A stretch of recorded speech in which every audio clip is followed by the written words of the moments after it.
What if the reason that your life looks the way it does is because you decided it would?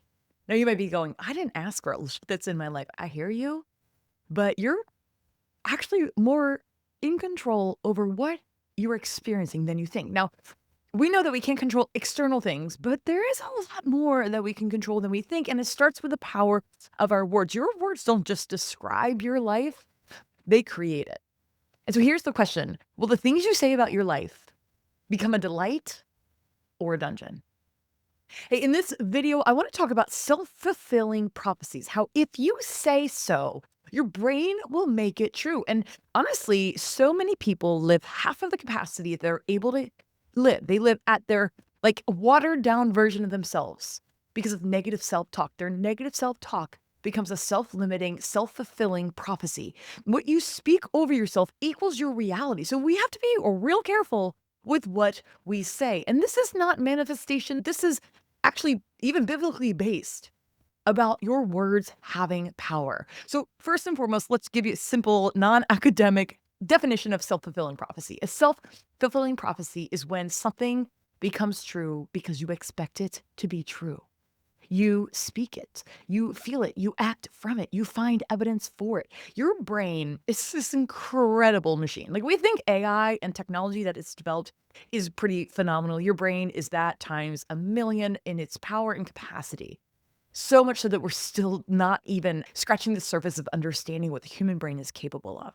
But we do know this. We know that your reticular activating system, which is a part of your brain, is tasked to focus on what you are telling it to think about. Now, the brain doesn't interpret questions or cynicism. It takes whatever you say to be true.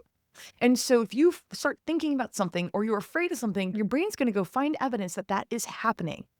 And you will feel how you speak and find what you seek. Your brain is a meaning maker, not a truth detector. Okay, so what does that mean? It looks for proof to confirm that what you keep saying is true. So if you say, I'm always bad with money, or I always procrastinate, or people are hard, or this season of life is exhausting, your brain is going to hear that. And it's like, okay, yeah, I'll go prove it to you. I'll find more evidence.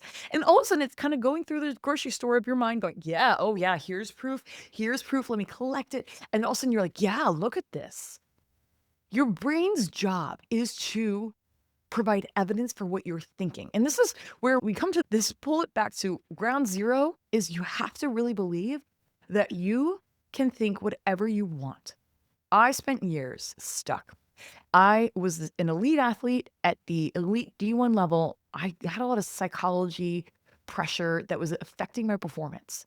So, you know what my coaches did? They said, Trish, we're going to get you with a sports psychologist because we need you to like not think about thinking. Like, just go trust yourself, trust your body, trust your training. And that was great.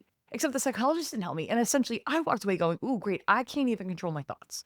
So take it from before you hear me say it's easy, just control what you think.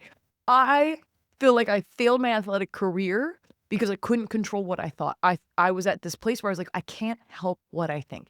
This is why pen and paper are huge. I just needed strategy. I needed to know how to control my thoughts. So the simple way first is to believe that you can change your thoughts. You have more power over what you think than you think you do. Secondly, you have to know that just because you have a thought does not make it true. And a thought is not part of you, it's just a thing passing through you. And you can choose to keep the thought or to discard the thought. Another way to think about thoughts is thoughts are a train. If you're standing in a train station, every train at the front of that train has a destination of where it's going. Our job is to look at every thought we think and go, ooh, does that take me somewhere I want to go? Because there's a train of thought. You hop on a thought train and it is going to take you somewhere. It's either going to take you to the life of your dreams or it's going to take you to a place where you feel stuck and you self sabotage. Your job is to look and say, do I want to hop on that train? Just because the train is coming through, just because the thought's coming through, doesn't mean you have to hop on it. So then you think, well, how do I do that? Pen and paper, journaling, having first awareness and being curious. What is it that I'm thinking right now? And do I want to keep thinking that? That is fundamentally where we start. Now, I teach all of this in my journaling mastery program.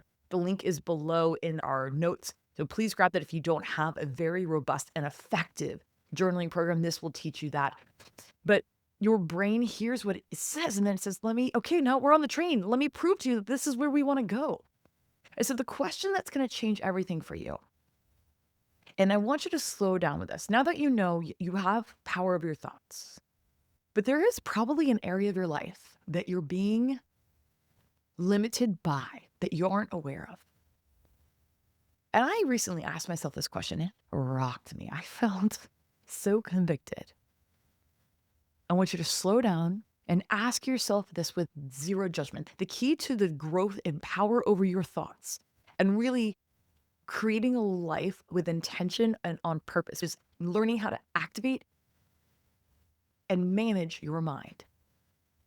We can't do it from a place of judgment, always from a place of curiosity and compassion. Got it? So no judgment, curiosity and compassion. Here's the question. What area of my life do I complain about the most?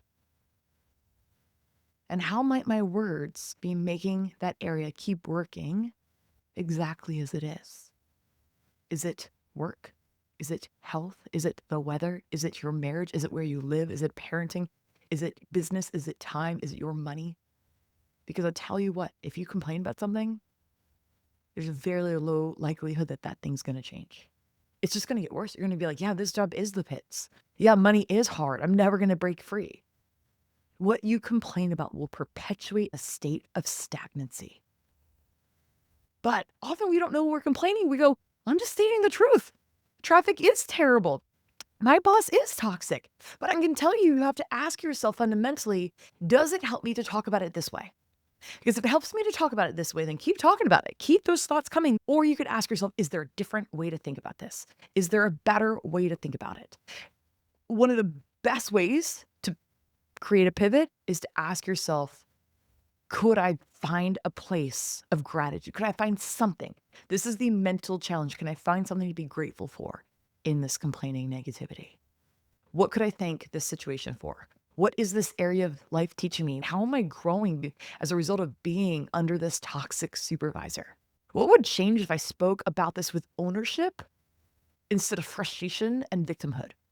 What if I thought about this situation as if it's happening for me, not to me?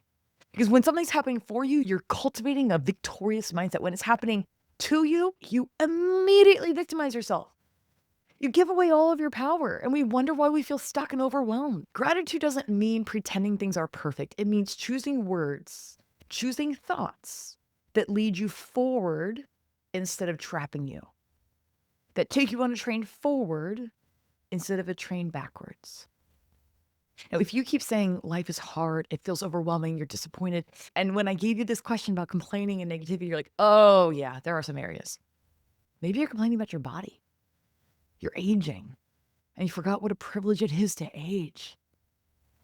Your brain will keep building evidence that's negative for the story that you tell it. But when you change your words, you change your lens. And when your lens changes, so does everything.